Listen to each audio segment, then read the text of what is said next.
Good evening, I'm Aaron Baker. Thanks for joining us for the CBS 19 News at 10. Recently, we've seen reports of overcrowding and non-compliance inside East Texas jails.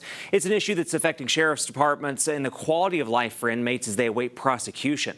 CBS 19 anchor Marangeli Lopez spoke to officials for transparency to figure out what's happening and how these issues can be solved. This is part one of an investigation inside East Texas jails. A crisis.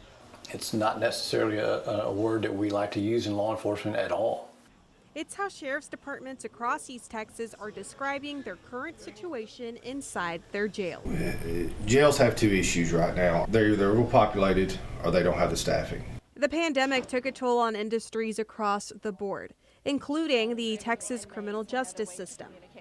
While the pandemic paused many facets of everyday life, crime continued. And the holding place for inmates before conviction became overpopulated. You know, we feel helpless here, not being able to do anything with the inmates that needed something done. We're just trying to do the best we can with what we have and try to stay within the confines of what the jail commission says we can do.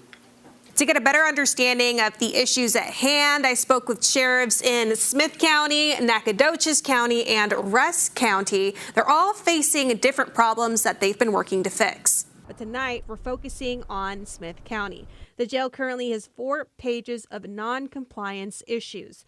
One of those documents lists that an inmate was held in a holding cell for 192 hours. Another report shows inmates were not given a change of clothing at the minimum of once a week. I sat down with Sheriff Larry Smith for some answers. The pandemic has got us in a hole that we'll never prosecute our way out of. Smith says the problems they're facing inside the jail have been ongoing since 2014, but heightened because the court system was shut down for a long time. I wrote 2 letters to all the courts, 2 Sundays in a row. The second Sunday, I was just about begging and pleading with them to help us do something with these inmates.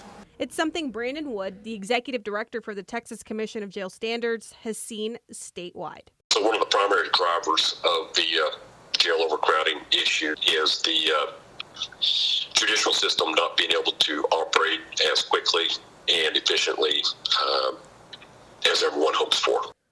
Wood oversees the inspections for the entire state. His team shows up to county jails to ensure all the standards are met. It's something that hasn't happened in Smith County in quite some time. It shouldn't be that hard to maintain basic compliance with basic jail commission rules. We should always look at exceeding that, and if you always try to exceed that, you'll always meet it. But I haven't gotten everybody in tune with that.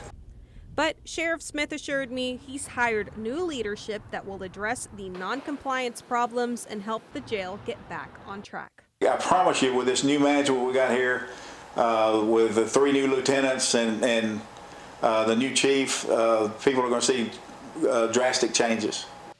And those changes aren't just happening in Smith County. Same issues, different size. And there's no one-size-fits-all answer to this.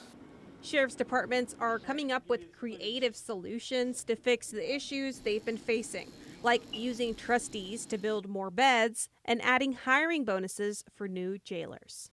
Each county jail is a different size and has different problems, but the sheriffs I spoke to say they've come up with temporary fixes while the inmates await prosecution. I also reached out to Texas Jail Project. It's a group that advocates for people inside county jails to hear what they think needs to be done. We'll get into that tomorrow night in part 2 of our jail investigation. I'll send things back to you, Aaron.